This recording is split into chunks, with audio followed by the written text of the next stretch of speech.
al-riba et délaisser les ventes de drogue, ya ibadallah. Les jeunes qui vendent de la drogue et qui disent c'est pas grave, j'accumule le maximum d'argent, ensuite j'ouvre un commerce. Ya Abdallah, est-ce que toi, tu peux ici concevoir de vivre alors que tu manges toute ta vie de l'argent, ou plutôt dit si tu veux, du feu, alors que le prophète alayhi salatu wassalam dit dans Sahih, toute chair naissante de l'illicite, l'enfer lui est plus à même.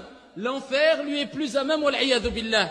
Et celui qui nous dira, walakin ce n'est pas grave, moi je vends, ici je ne consomme pas de drogue, ou moi je vends juste une petite période, après j'arrête. كما تدين تدان كما فعلت يفعل بك الجزاء من جنس العمل. Toutes ces paroles réunissent la parole que je vais dire. Ici tu paieras, et tout travail mérite salaire, on n'a rien sans rien. Si tu as fait du mal, tu le récolteras, ya Abdallah. Ici, si toi tu as été la cause que des gens tombent dans la drogue, vendent de la drogue, consomment de la drogue, et ensuite tu te la coules douce, et tu ne t'es pas repenti, je dis bien, et tu dis c'est bon, moi j'arrête, wallahi, tous ceux qui consomment cette drogue, toute personne qui met fin à sa vie à cause de cette drogue, et c'est toi qui l'as lancé dans la drogue, ou qui a cautionné cet égarement, ou qui lui a vendu de la drogue, sache comme le prophète alayhi salatu wassalam l'a dit, celui qui indique une mauvaise voie, une mauvaise coutume, une mauvaise voie, ici il a le même, ou il mérite le même châtiment que celui qui l'a fait, ya Abdallah. Donc c'est toi qui as été la cause. Et te dis pas je me la coule douce. Et sache que tous les péchés qui l'accumulent, toi tu devras en rendre des comptes au jour de la résurrection.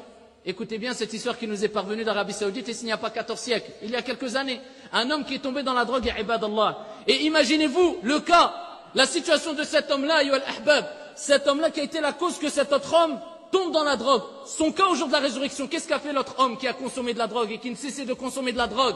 À cause de quoi? Parce que Foulan il dit, moi je veux gagner de l'argent, moi je veux m'enfler d'orgueil devant les femmes, devant les gens, etc. Il a oublié que quoi? Ad-dunya faniya, la vie d'ici-bas, ayyuhal ahbab, est vouée à éphémérité.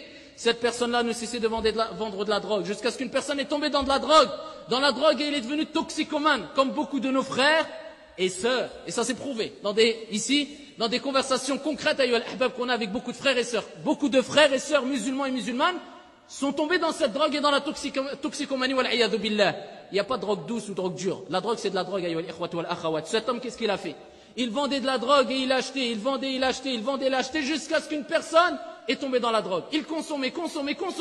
Un jour, il n'avait plus d'argent. Il est parti voir sa femme. Il lui a dit, donne-moi tes bijoux ici pour que je puisse les vendre. Il voulait vendre ses bijoux, pourquoi? Consommation, ça y est. Après ça, il n'a plus de limite, wal'iyadu billah. Et sa femme a refusé. Qu'est-ce qu'il a fait? Il a menacé sa femme. Il a pris son propre enfant qui avait 3 ou 4 ans. Il l'a mis à côté de la fenêtre. Et lui a dit, donne-moi les bijoux, sinon je lâche cet enfant-là. Et il a lâché cet enfant-là, wal'iyadu billah. Cet enfant-là est mort. À cause de qui?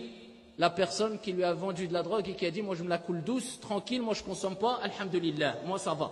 Comme ici il est relaté dans le titre, eh ben nous disons à cette personne, kama tadin tudan, comme tu as fait, on te fera. Et aux personnes qui disent, ce n'est pas grave de vendre de la drogue, ou ce n'est pas aussi grave que cela, nous disons, est-ce que toi t'accepterais que ta sœur vende de la drogue, que ta mère consomme de la drogue, que ta mère pleure tous les jours parce que ton frère s'est suicidé à cause de la drogue? Personne n'accepterait ça. Donc on dit aux frères et aux sœurs, ittaqullah, وَلَا تَمُوتُنَّ إِلَّا وَأَنْتُمْ مُسْلِمُونَ.